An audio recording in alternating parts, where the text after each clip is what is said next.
Hi, everybody. I hope you can hear me. Thank you for coming out on this incredibly hot day. I think that the climate had something to say to us this week in Climate Action Week.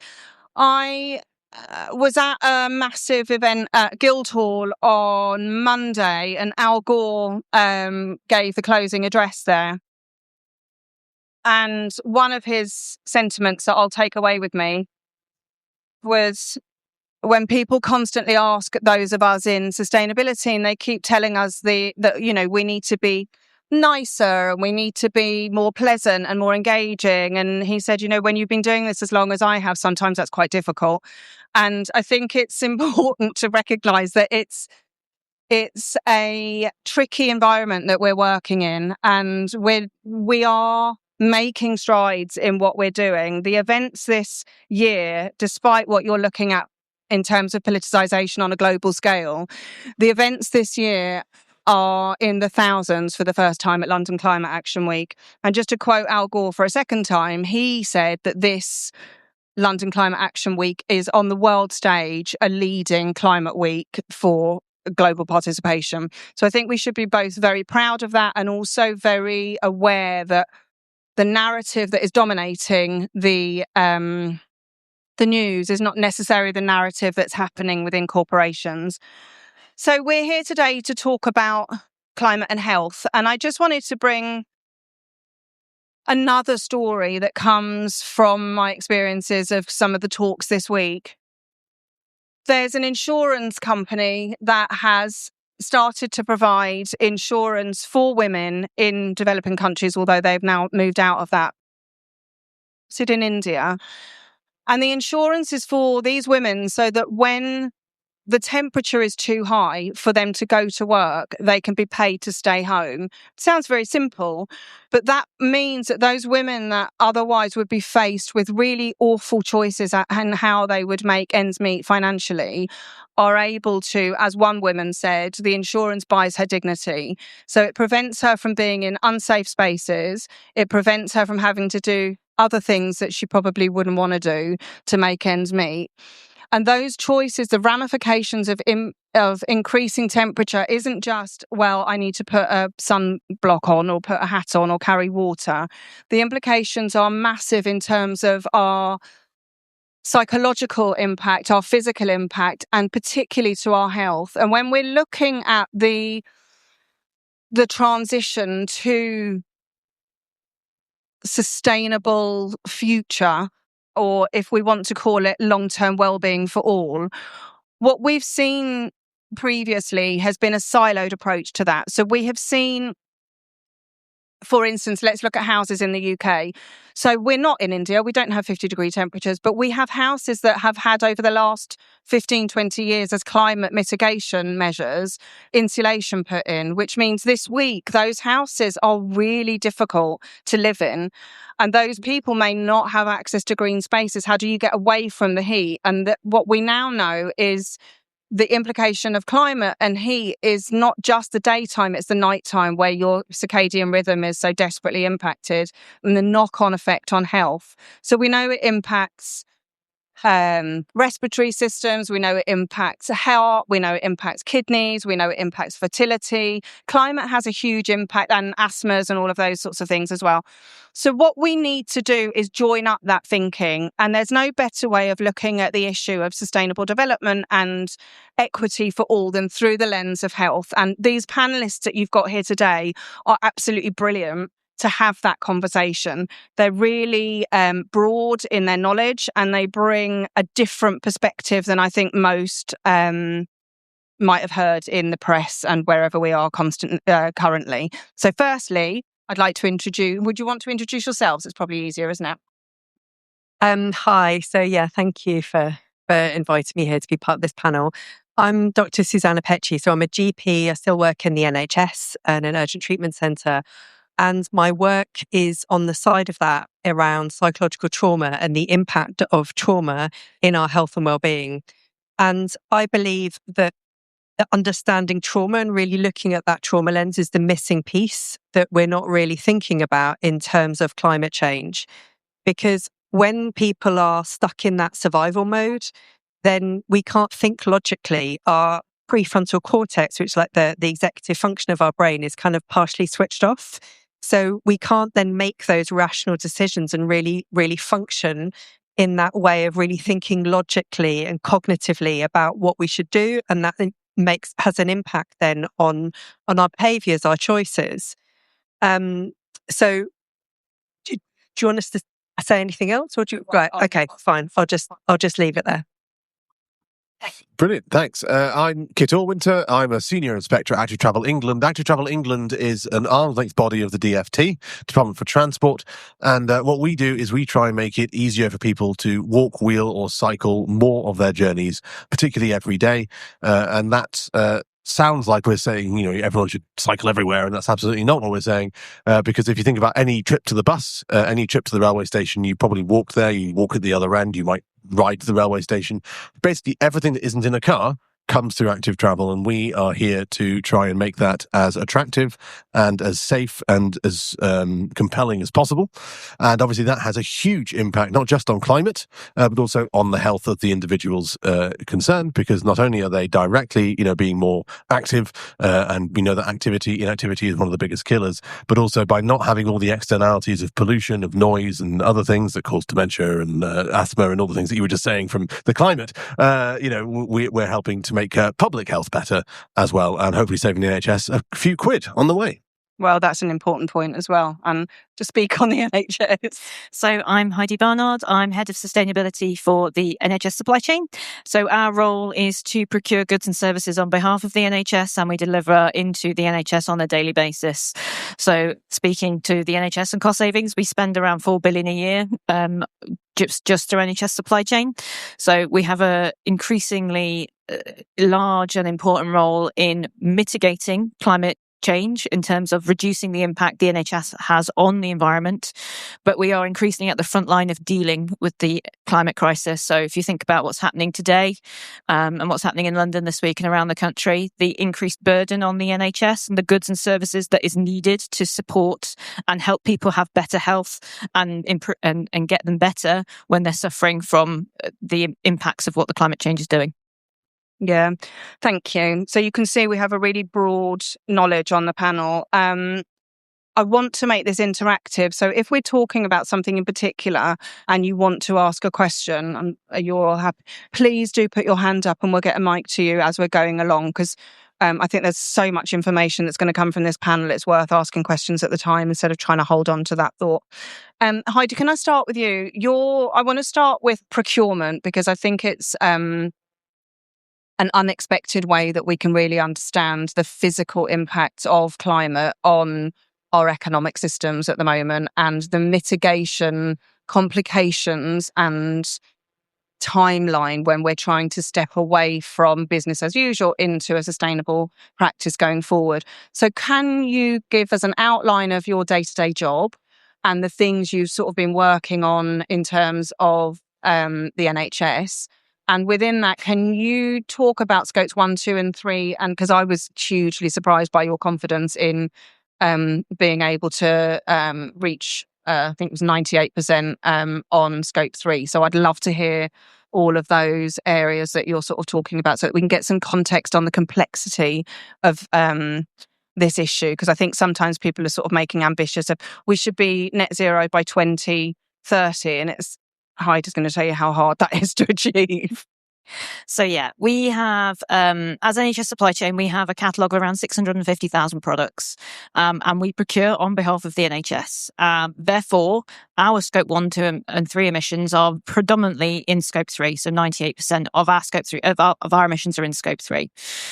So how do you then begin to tackle that? So this is all about the ongoing work and requirements we have of suppliers and how we work with them to understand that product portfolio and what needs to happen with it. Some of it we need to buy less of. So we're over consuming products.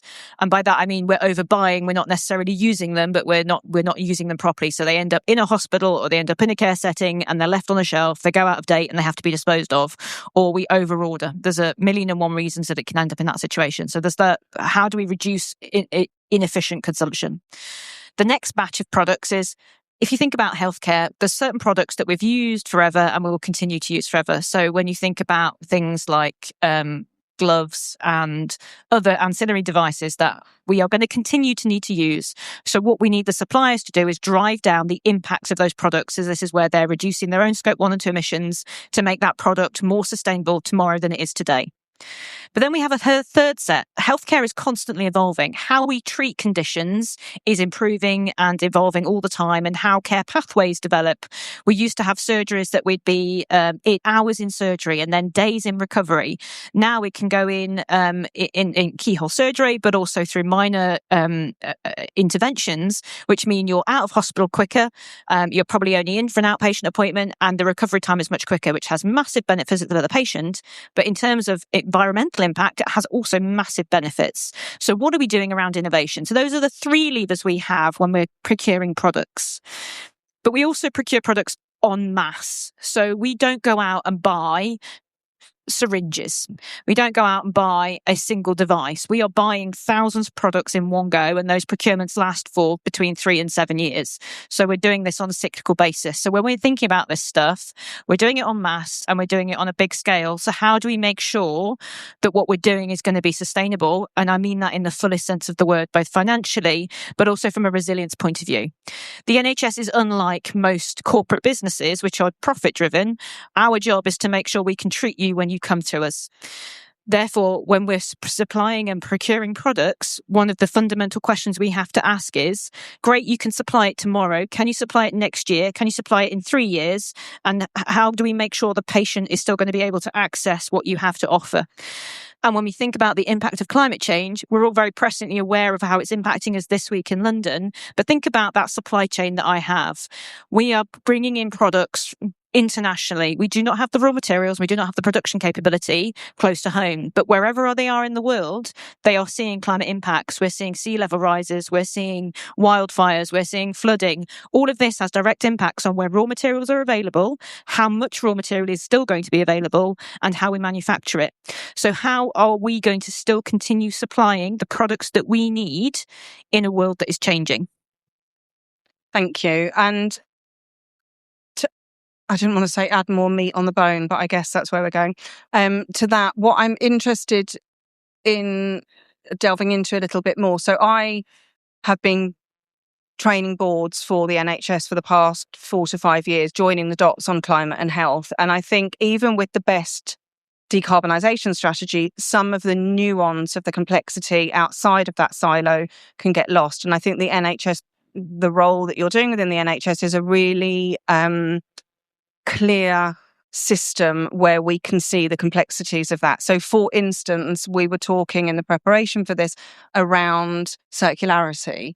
And can you give us some pros and cons of where that could go and why it's not just a closed loop circular issue, and also the purchasing power of the NHS and why in and of itself it's a system that can change other systems? Certainly. So again, if you think about that breadth of product portfolio, there is not going to be a silver bullet for all of that. Different product lines and different care pathways are going to require different approaches and different interventions. So there are some products where having a single use, there's a really easy swap to make to a reusable device, and we should absolutely be doing that. In other areas, it's a bit more complicated, and actually the single-use device is the appropriate device, but there are improvements we need to make. So it needs to be something that can be broken down and we can recover the materials in it, because they are, in many cases, surgical grade, so that they've got really high quality and high value. So we need to be bringing those materials back in. However, we are set up for the status quo. And if you think about the enablement of circularity, you need to have the decontamination, you need to have the sterilization, you need to have the laundry services to enable that product to be reused. And we just do not have that at scale. So whilst I would love tomorrow to go out and just say, well, actually for this framework, we're going to have no single use, it's all going to be reusables, we couldn't service that product. So we've got to think about this in a staged approach. So today I've got to buy single use, but how do we set up the system so that we are building in the capability to service the reusable? And how do we build out the demand and work with the public and private sectors to signal that demand is going to change, and then enable us to move towards it in a way that supports the SMEs and the industry around it to be thriving in that situation, and not trying to move to it failing and people losing faith in the ability of that particular product. Thank you. And before we move on, one last keystone in the conversation that I'd like to get to is the NHS as an organisation is motivated by its mission to not cause ill health. Not addressing the climate issue causes ill health. We're seeing it this week. So the NHS is able to care about the health of its patients and whether it's causing ill health or not in its patients or its customers. That's not the case for a lot of economic systems that are out there, and even within the NHS, outside of your remit, or even within your remit, I'm sure cost is an issue as well. So how do we move those systems? And we know that by not addressing climate, we're causing ill health. So I can see you wanted to say something. Did you want to jump in here? Oh, I'm sorry. Can you not hear me properly? My apologies. I'm getting so much feedback in my ears, so my apologies. So if we're not addressing climate, we are causing ill health.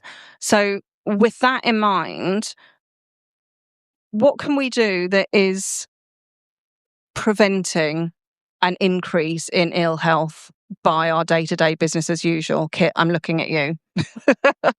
Well, I'm glad you asked me that question. No, so in terms of, how can we try and minimize the impact on the NHS in the first place? We know that inactivity, separate to obesity, separate to other concerns, is a real cause of ill health, not just, in terms of direct impacts, but also sort of, knock-on impacts throughout life. If people are inactive when they're younger, then they're going to have, serious problems later on. But people on this panel are far better placed than me to talk about that. However, what we can do is by integrating activity into your day-to-day life, we can make it much, much easier for people to not be inactive. One of the biggest reasons that people stop going to the gym is because they don't have time. Let's be honest, it's not the cost. Actually, people are quite happy to pay for a gym membership they don't use. But what it is that they don't have the time to drive to the gym, which takes 20 minutes. Then they have to do a workout for an hour. Then they've got to do 10 minutes on have a shower, get changed again, go back, particularly for some people who've got lovely long hair, unlike myself. That might take half an hour to sort your hair out afterwards. So, we're talking 2 hours, maybe 2.5 hours out of your day that you've got to find to do activity, because we've managed to make activity something that's really, really hard to do if you've got a sedentary desk job and you then drive everywhere. By enabling people to walk, wheel, or cycle more of their journeys, be that going to the shop or going to school or going to the office or even just, nipping over to your friend's house. If you can walk that journey, if you can cycle around that journey, then that means that suddenly you've done 20 minutes of activity straight there on the way to get that cup of coffee. Great. You've now earned that slice of cake. Have a great time. Don't worry about it. But what that means is that you're being active, and that's fantastic. So we're really here to enable more and more people to be active. And that has not only huge impacts on the individual who is active, but it also has massive knock-on benefits for society as a whole in terms of the fact that it enables more people to be active. Because if we just take the example of little Timmy, my hypothetical child, going to school, if I have to take little Timmy to school, and then I've got to pick him up from school, then I've got to take him to tennis lessons, then I've got to take him to a swimming club, and then I've got to go home. All I'm doing all day is taking him to school, I'm going to do my job, I'm picking him up from school, I'm then going to tennis lessons, I'm going to sit there, read my book, waste some time, then I'm going to pick him up and take him to drama club, and then I come home. I've not been able to do anything all day. My entire job has been taxi of mum and dad. If, on the other hand, little Timmy can get himself to and from school, from his friend's house to his tennis club to his drama club, then that means that I'm no longer suddenly required to be sedentary around him. I can do what I want to do. Maybe I can go to the gym. Maybe I can go have a hobby of my own. Maybe I can go to the pub and be sociable with friends. And you start to see not only am I being more active than I was when I was ferrying little Timmy around, but also there's third order effects where suddenly if I'm going to the pub or I'm joining my model railway club or whatever it is that I want to do, suddenly I'm better located in my community. I've got friends, I've got more stronger links, I've got some nice sort of all that network, that fine tissue of social interaction builds. And so not only are we improving the climate, not only are we improving the activity of little Timmy and myself, but also we're building social cohesion at the same time. So it's really amazing to think about how one little change, like enabling little Timmy to cycle to school, can actually have these huge ramifications that not only make society better, but also save the NHS some cash. So can you talk to us about where we can learn? So you mentioned the Netherlands previously. Can you give us some real life examples of where we might be heading and the benefit of that? Yeah, absolutely. I mean, the Netherlands is the classic example. Everyone there walks, wheels and cycles far more of their journeys than they do. Although actually, interestingly, car ownership in the Netherlands is higher than it is here. They all own cars. They just don't use them for every journey. They use them for journeys that they need a car for. We use cars for every journey because they're the main way of getting around, but they're not necessarily the right way of getting around for a certain journey. There was a really interesting advert campaign called Best Buy Bike. And it was just a series of adverts that was essentially people doing ridiculous things. So toasting bread with a flamethrower, or it's just sort of that sort of thing. Or getting a massive JCB in to dig up a plant. And it's saying you wouldn't use the wrong tool for the job. So why are you driving your massive pickup truck down the road to pick up a pint of milk? You could just walk there and get it. You could cycle there and get it.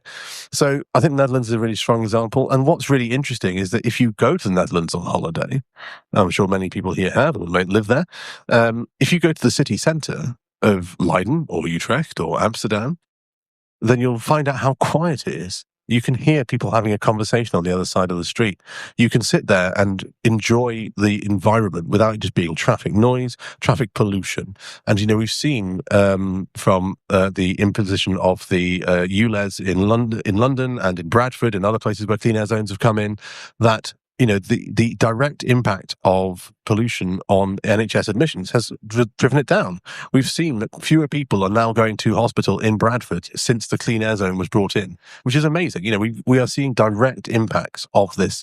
We know that the transport system has real externalities. I mean, we mentioned earlier, noise pollution and the fact that results in dementia and asthma and all sorts of other issues when you can't sleep at night because you can't open your windows, even though it's really hot because the traffic noise is so horrendous. By getting rid of some of these issues, we're actually creating real benefits for people that are not just even people who don't walk or cycle more, but they're getting the knock-on benefits as well, which feeds through to the NHS and indeed society. So before I move on, I'd like to ask you those business as usual social psychological barriers to this change. What are we seeing? Why, because we've seen a lot of opposition to ULEZ, but actually the benefit is incrementally better for everybody. We also have an equity issue within health that I don't think is spoken about enough. Those people without a voice are the ones that are most likely to be negatively impacted. And they tend to be in underprivileged areas and families. And so what's the barrier to getting more people on their bikes psychologically or culturally or walking? Why is it seen as not the attractive thing to do by the most? I mean, it slightly differs depending if you talk about walking, cycling, or getting the bus. But in essence, the main problem is motor traffic. It's a sort of vicious cycle we're stuck in, which is that if you want to ride your bicycle, you won't do that because the roads are really busy and it feels unsafe unless you've got protected cycle infrastructure to do it in. So if we want to put in protected cycle infrastructure, which is what I do my day job, the trouble is that we need to take space away from motor traffic. But because everyone drives, they don't want to give up the space because we're already trapped into it. So you've got that problem. You've got the fact that if it's walking, the reason you don't want to walk so often is because it's raining and the drainage doesn't work out quite right. And you're standing at the side of the road, pushing the button, waiting 30 seconds to cross the road while the lights prioritize somebody a quarter mile away, traveling at 30 miles an hour in an air-conditioned box. And then, they drive past you and they splash you and you're like, oh, this is miserable. I'm not going to do this. If you're in a bus, you're stuck in the traffic because, at the end of the day, the bus is stuck in all the cars. There might be 60, 80 people on your bus, which is taking up, this much road space. Then every single person, the average car occupancy is 1.2, 1.15 5, I think now, has got their own massive space. And you're seeing that it's taking up all of this room and you're stuck in that. So the main problem is motor traffic, because everybody, or at least the perception is everybody drives. People don't want to give up that space. They want to see car driving prioritized rather than the other options, even though we know that societally it would be better for us all if we did these other options. I mean, the classic example I always think about is that quite often people say we don't have space. There's not space for cycling around here. There's not space for a cycle lane. There's not space for a bus route because, it's full of cars. But the thing is that all of the infrastructure we ever build is car infrastructure. I'm only putting in a pedestrian crossing because there's traffic that I need to stop to get over the road. I'm only putting in a protected cycle track because the road is full of cars and I need to protect them from that. I'm only putting a bus lane in because the bus will get caught in traffic otherwise. It's a decision to allow motor cars down that road that is enabling, or in meaning that I have to do all of this. Otherwise, a 3-meter bit of tarmac will do all of those modes just fine. So you do end up with a situation where, because we're a small C conservative country, as it were, and we don't like change, and we've got to the stage where we expect to drive and we expect to have the convenience of driving and to have my own private air-conditioned box that I can drive around in and store wherever I damn well please. And then as soon as you start to pick at that thread a little bit, even though you might think it is good, on a sort of abstract level, it's seen as an attack on you. And we've got a real problem there, which is that's why we get such strong pushback when you look at things like ULEZ or CASs. Yeah, and what we do see, and we know this when we pedestrianise, and from Paris to Netherlands to anywhere, when we pedestrianise any area, there's absolute uproar about the pedestrianisation of it and the taking away from cars. And then the very same people, and I'm paraphrasing, but the very same people that complained about it, when they do the feedback 5 years later and say, would you like us to remove that pedestrianisation? Absolutely not. It's the best thing that ever happened. It's almost one of those things that we need to kind of be dictatorial about, because people don't know the benefits of it unless it's taken away, unless they experience it. Now, within that, I think this psychological, economic driver that we have around growth can be distorting, because that's the business as usual norm that we live in. And I choose my projects, and I get to say this with my daughter in the audience for once, is I choose my projects based on, does it change the outcome for her? And the reason I mention that is because there's an awful lot of, let's call it greenwashing, but action in sustainability that is moving the deck chairs around while the ship sinks. And we need to be really clear on pushing that needle towards actions that count. And we know that definitive context-based earth system sciences actions that need to be taken. And often they are missed because people are grasping for the low-hanging fruit.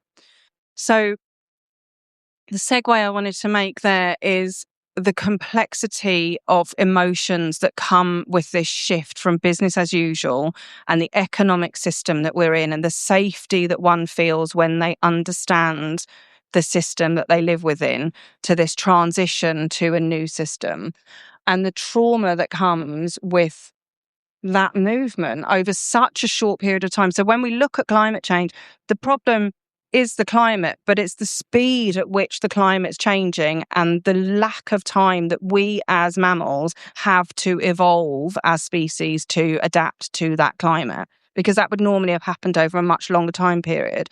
And psychologically, that has a huge impact, doesn't it? So the trauma, how does that present itself, and what are the problems? What can we do? How do we navigate this? So trauma impacts on many levels. So I think we need to also acknowledge the issue of how prevalent trauma is in society. So even without taking, and this is where it kind of seems a little bit abstract, but it has such a big impact.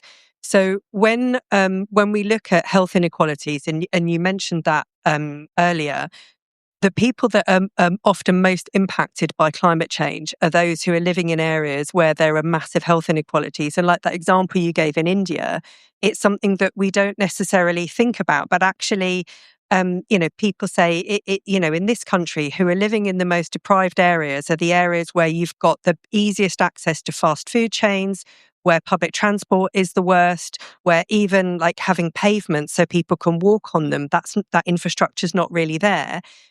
Green spaces aren't really there, and the environment isn't safe. So people don't feel safe. And so then they don't go out and they don't walk, they don't use their bikes.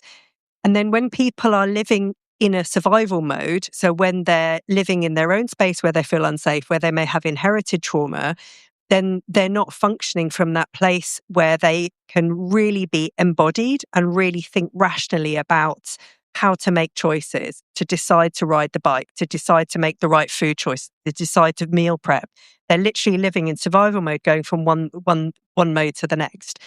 And people in that state aren't going to think properly about how can they look after themselves. They're going to be numbing out with drinking, with overeating.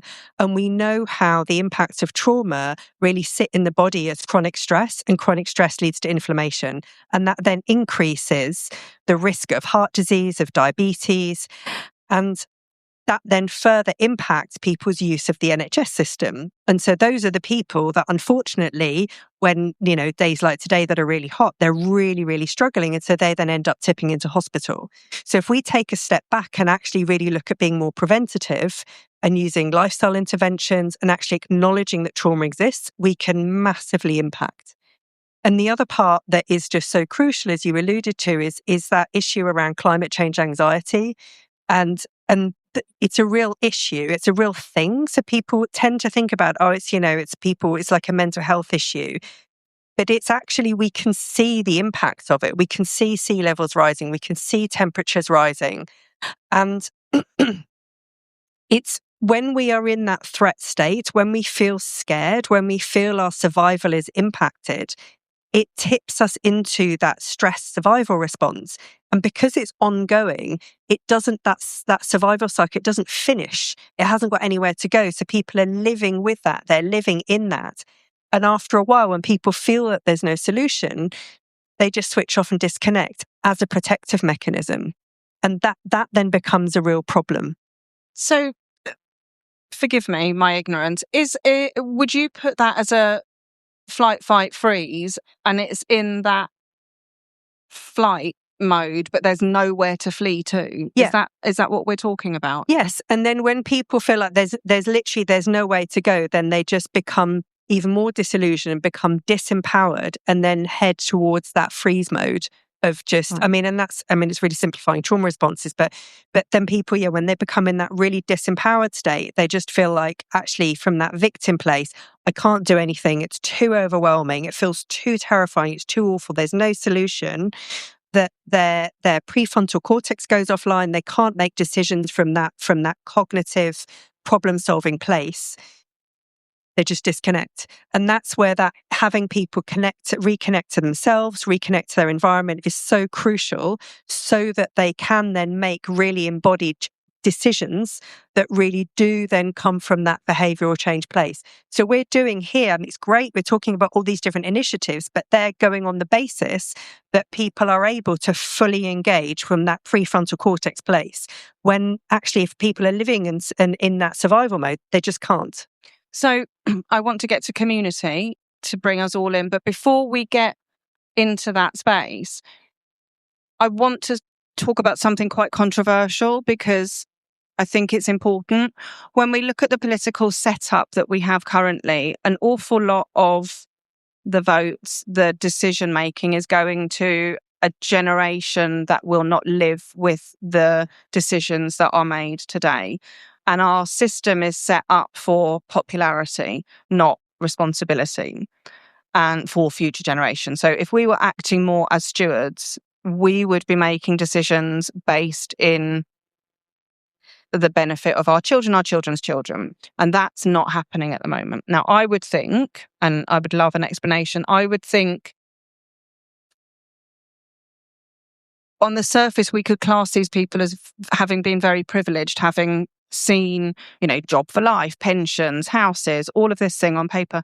But they are very engaged often in this subject. They care about it a bit. But there's a decision to be made in terms of, for instance, their pension pot, their investments, that really are the systemic funders of the opposite of climate change. So they're funding business as usual because that's where it's profitable, and those pensions and those investments are the ones that are being held largely by a generation that will not live with the decisions that are being made today. What's the trauma conversation around that? Because I think there's a lack of knowledge maturity on the subject, but that's the media and science's fault. But I think there's a freeze response there as well that prevents people that are good people, well-meaning people, from moving forward in embracing and finding their agency to make change. So what's that about? So yeah, really, really good question. So I think a lot of that, unfortunately, is really around denial. So people, I think, as you said, they're well-meaning, but on a surface level. And people can be well-meaning until it impacts them. And so, like when you were saying, Kit, about needing to take away some cycle, people, in principle, if you say to people, should we encourage people to cycle more? Should we encourage people to walk more? There's very few people who will say, no, that's a bad idea. But when it then impacts them and they see like there's less traffic lanes, that's when they start to worry or start to kind of not be that interested. And so the generation you're talking about, the ones who've kind of essentially got us into the place that we're in, there's a denial that that's happened. There's also a guilt around that's happened, that there wasn't the knowledge there, that they didn't, there's a lot of knowledge, like in the past 30 years, things have changed. We know things differently, so we're responding things differently. But rather than actually taking responsibility for what's happened and acknowledging it and not looking at the younger generation as being snowflakes and, just like worrying about their mental health when it's not really that important. And, oh yeah, there's this like eco-anxiety thing. I mean, we've always worried about, look at 1976 when there was a heat wave. How many times have we seen that on the news this week? But generally, if you look at trends, of course, we can see that the temperature is increasing. So that belittling, that dismissal, that denial is really impacting and making them feel better, but also detracting and dismissing the younger generation who really are concerned and want to look at trying to change things. Thank you. Just to caveat, I've been in this for 20 years, and I just want to say this isn't a kind of naming and shaming of one particular generation. When I moved into studying sustainable development, I went back and did a degree. The first day when I moved into that course, they said, if you've come here for answers, you're in the wrong place. We are trying to figure this out at the moment. We are trying to figure out what the questions are. Now, 20 years later, we have moved into a very different place here where we know the answers. We just need to motivate, 20% of the business or the systems or the people, and then everyone else gets pulled along in a slipstream. And the good news is we are very, very close to that tipping point. So it's not a name and shame. It's about how do we bring everyone into this conversation inclusively. Having said that, I think that there is, in those cars on their own with the 1.2 people in a car, there's and the roads that prevent you from knowing your neighbours and saying, I can't get home like tonight, when I've phoned my neighbour and said, can you keep my dog overnight if I can't get back? When we lose our connection to community, I think it's easy to feel traumatized, to feel that we need to go into ourselves. And I see that that's happening. And the reason I'm talking about this is not because I want to be tree huggy about the problem, but we know the science. That's changed since I moved into this space. What we now need to do is understand psychologically how we bring everyone into this conversation, because science has been very elitist in its language and it's been exclusionary, and media has been either doom and gloom or greenwashingly overexcited about stuff. And what we need to do is a return to having those almost wartime conversations where everybody needs to put their elbow grease in and we all need to work together. So just really for each of you, can you give a thought on what community means in this space? Because I think it's a hugely important part and all of you are differently working within that space. So Kit, should we start with you? We can do. Yes. Community is really, really important. And it's one of the things that we struggle to sell, is the idea that community quality of life is actually really, really important, because people don't think about quality of life. I mean, this comes to what you were saying. They think about the fact that, they don't know their neighbours, or they don't, their kid can't go down the end of the street and play in the park, or whatever it might be. And they think that's terrible, but they also think it's kind of someone else's job to fix it. They don't think it's their job to fix it.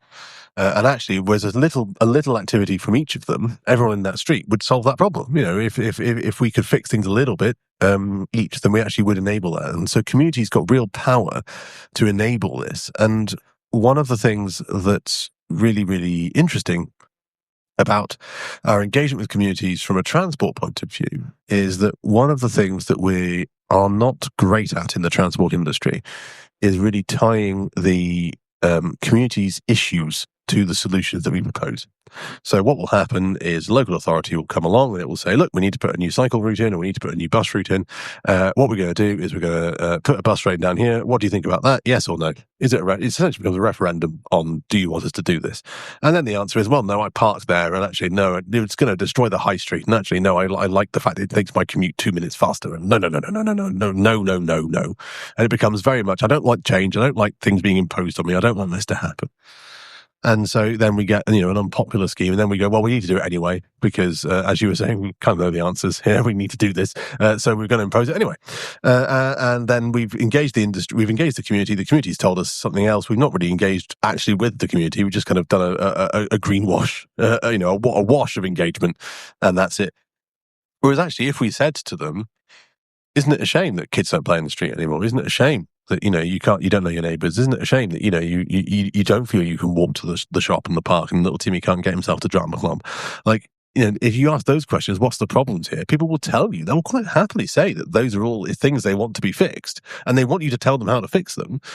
But we never tie those problems to the fact that, well, actually what we could do is this is how this solution would help solve those problems. As a little part of the piece would make this work. So that community part is really, really important, not only in terms of the benefits that more walking, wheeling and cycling would have for community health, community cohesion, but also in actually enabling buy-in and support across community for action in the climate space. So I think it's something that we need to get better at. Agree. Heidi, I'm going to pass to you, but please talk about community, but also can you talk about the need for collaboration up and down value chains in this space as communities as well? And that's exactly what I was going to talk to. So I'm going to think about community from a different perspective. So we are in a community of organisations. So if you think about our value chain, the value chain is our community. And I hear talking about collaboration and we need to collaborate more, but it's almost done at that we need to collaborate at and not collaborate with. And I've heard today people talk about some pharmaceutical companies and organizations within the value chain, and almost blaming them and giving them like a big evil kind of persona. And it's kind of one of those things where we go, well, actually, if you actually spoken to anybody at that organisation, do they get up in the morning and go to work to go, do you know what, I'm going to go and work for evil today? They don't. They get up and they go to work because they wanted to work somewhere that gives meaning and that they really feel passionate about what they do. And we need to come to our collaboration from that joint place of, we all get up in the morning. Well, the vast majority of us get up in the morning because we want to do a good job and we want to do the best that we can. And we need to start from that point, not from a point of pigeonholing or blaming somebody else in the value chain. And when we do that and we come to these things and we want to truly collaborate on an outcome, go, right, what are we all trying to achieve? We're all trying to achieve better health outcomes for people. So what are the things we need to do, and how do we all need to shift in slightly different places, and where is the opportunity? And we also need to shy away from that profit is not a bad thing. It is what goes around, keeps the money going round and gives us all the ability to pay for stuff. So how do we do that in a way that is sustainable, that we talk to sustainable growth and to sustainable output, and it's not just because an organisation exists in part for their shareholders does not intrinsically make them evil, but it's that joint piece that we are a community together and we need to behave like a community, and it's for exactly the same and similar implications around when we do that, the exponential benefit that has to each member of that community is a real value and is a real value add. Before I pass on, I just want to ask you something because I think it's really important. let's imagine company X that is providing you with Y product, and that product has plastic within its supply chain. And there's this whole trend around becoming plastic free. Explain the ramifications to that company if you pull away. Oh, can you hear me now? I have to be really close. So if you had company X and you're buying Y product from that company, and you, because of the trend around circularity and plastic free, you pull your contract away from company X. Can you explain the ramifications for the people on the ground if you were to just pull the contract? Because I think often people say, well, the NHS should just do X. We wouldn't do it, because plastic exists for a reason, and plastic is used in a product for a reason. It has particular properties, be it it can seal stuff in, so it prevents contamination and infection. It might be in PVCs, for example, which are a particular problem. It's bendable and flexible. Does anybody want to be intubated with a solid pipe? I don't think so. So you've got to understand, you've got to unpick that choice. Because if we were to do that, we would be stopping the ability to deliver healthcare. And when we ask for people to change stuff, a lot of these devices are regulated and have to have approval. And any change to the makeup of those products has to go through a process of approval. So you have to build in time to think through and find an alternative material that's going to work, that's going to get past regulation and then be implemented. And sorry, the bit I didn't explain very well is the implication to that company economically and to the people in that company if you were to pull away because of a trend. Absolutely. It's about, if you were to cease that contract straight away, that has massive implications for the economic viability, particularly when you're buying at scale like we are. It has real life implications for those. And also, as a public procurement, we have a social value responsibility to our supply chain. Thank you. And the isolation, I'm guessing, is the bit that you would talk about in terms of community. But what's your thoughts on community? Community is everything. I mean, I think fundamentally we need to accept that we are wired for connection. We're supposed to live in community. We are social beings. That is what we need to, that is how we need to exist. If we think of it from an evolutionary standpoint, if we're isolated or on our own, if we're kind of excluded from the tribe, we die. So we need to be in community. The problem is what often we just aren't thinking about anymore is the impact of the pandemic as well. So one of the problems with the pandemic was that being in community, being in close connection with another human being or with several other human beings was then made to be dangerous. And so we had then even more fear around it when there's already fear around being outside for all of the reasons that we've talked about. This then added another layer on top of that. So having community is so important, but we're in an environment now, still years afterwards, where we can't just switch that off. So we've been traumatized through the pandemic. It's been a collective trauma response that still isn't acknowledged properly, and yet it's having ongoing impact. And I think I just want to say to what Heidi was talking about, I think it's so important to understand, yes, we want to reduce the use of plastic, but it's needed within healthcare at the moment. We don't have the innovation to change all of that. So we need to take a step back and look at how can we prevent people even needing to be intubated so that we're only using those devices. So intubated is when you can't breathe. So if you're, for example, you've been in an accident, you're in a coma, and you need to have a tube put down into your lungs so that people can artificially breathe for you. Now, obviously, we're going to need some of that we can't prevent that always being used. But what we can do is really support people to make healthier choices, lifestyle choices, which when people are in community and they feel less isolated, that has huge knock-on impact on their health and well-being. And then they can make better choices for themselves and for their children.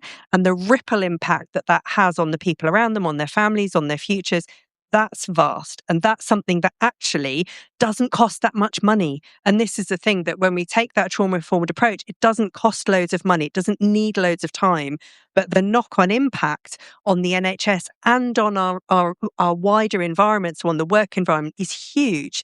And if we think about it in terms of businesses, I was talking earlier on at the People Careers Hub about how, 91% of people within corporate are talking about being extremely stressed and burnt out. I mean, those stats are horrendous, and that has knock-on impact on our health and well-being, which means then more demand on the NHS supply chain. So we need to look at everything across the sector rather than, like you say, picking out in silo and saying, well, I'm going to save money for my section. We need to look at it across the board and as a community. Absolutely. And that's to my point at the beginning around, putting measures in to keep the heat into homes without thinking holistically. And I think that's where we're at in terms of trajectory of sustainability. We need to think holistically about the issues that we're dealing with. I'm coming to you for questions. So if there are any, can you put your hands up for questions? No questions. I've got loads of questions. We've only got a few minutes left. No questions? One thing I heard in terms of post-pandemic and going back to the workplace is that they've now done some research, and overwhelmingly, when they looked at it, the people that wanted to go back to the workplace were the senior leaders that possibly hang their hat on the emotional elevation of their position within those workplaces. Most people were actually okay to kind of have their community and spend more time with their children, etc., etc., etc. That's not to talk about younger generations who I think suffered massively. But I think that we need to pull on the threads of these questions when we're looking at health and climate. We need to challenge those expectations of what does good look like, because good doesn't need to look like it's looked for the last 20, 30 years. Good needs to look good for that holistic issue going forward. Now, are there no questions still? I'm giving you last options. No. Okay, so we have 6 minutes. So the question I would ask you is, and it will be different, I guess, for all of you. If you could change one business as usual thought that would change how your role works, what would it be? Any ideas? I mean, I can give an example.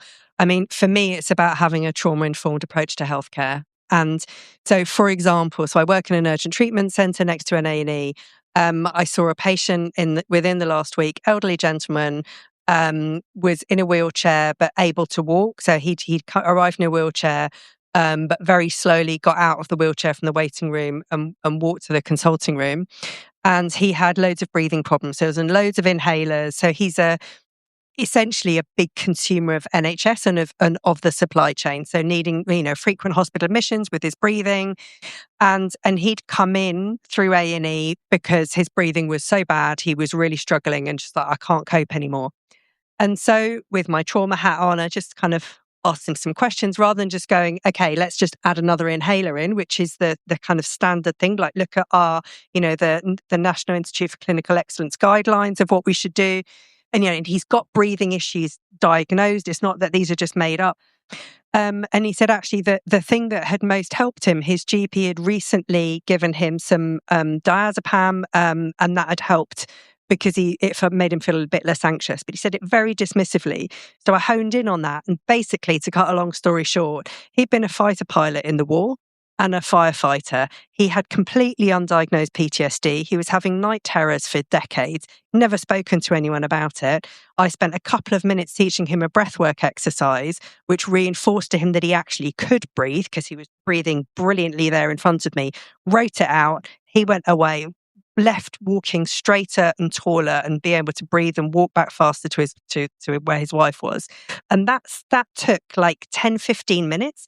Didn't take hours and has saved loads of money, and also thinking then for what his wife thinks about healthcare and what his friends and family think about healthcare.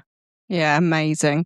I just was getting wrapped up by Rob. So in terms of your last comments, either that or final reflections from either of you or both of you? I'll go first. I think final reflections is that it's that holistic piece. We often get siloed into talking about particular things, but everything is so interlinked. So the approach we take to all of this, if we have more holistic healthcare, it reduces demand, it reduces the impact, it reduces the cost, and it's cyclical, and we end up with better healthcare and we feel better, and as patients we feel better, and we have to go to the hospital less often. We have to ring our GP less often. But it also has an impact on business. So one of the things we haven't touched today on, and you talked a little bit around the impact of people in the workplace and their well-being. Ill health and poor mental well-being impacts productivity and impacts businesses' bottom line. So if we have a place where we are feeling better, we're more productive, we impact those businesses and we have more productive businesses. And if we've got small growth businesses in local areas, that does wonders for local communities. So I think it's a reinforcing cycle. If we get this right, it's benefit upon benefit upon benefit upon benefit. Amazing.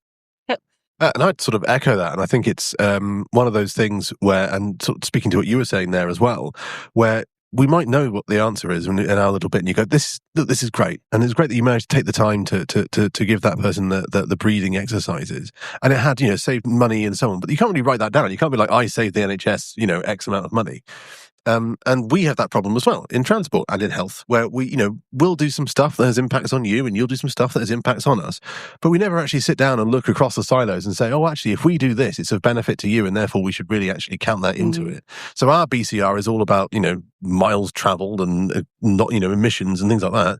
Your stuff is all about, I'm not going to terribly patronise you here and be like, number of syringes bought or whatever it is. But, whereas actually, if we actually looked them together and we worked in that holistic way, we could start going, oh, actually, no, it is worth us doing that. Even though the BCR or the benefit cost ratio is only 1.2 for us. But actually, it has all these knock-on impacts that mean it's worthwhile. We need to justify that strategic case to bring together across the whole sort of swathe of, frankly, urban and rural, just, streets design and life, frankly, and look at it as a piece and see how, well, look, actually, do you know what? If we did this, not only would people be healthier, they'd be a better part of their community, there'd be better community cohesion, we'd all be healthier, and the streets would be nicer.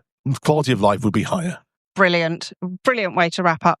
Before I finish, I would like to say the Climate and Water Coalition roundtable's up the back. I would like to thank this incredible panel. Please give your thanks to the panel. Thank you. It's been such an incredibly informative conversation. I hope what we always aim for is sort of light bulb moments that live with you far longer than the moment that you have here. And my final thoughts are that most people are all right, really. And that's the Winnie the Pooh sort of philosophy on life. So thank you all so much.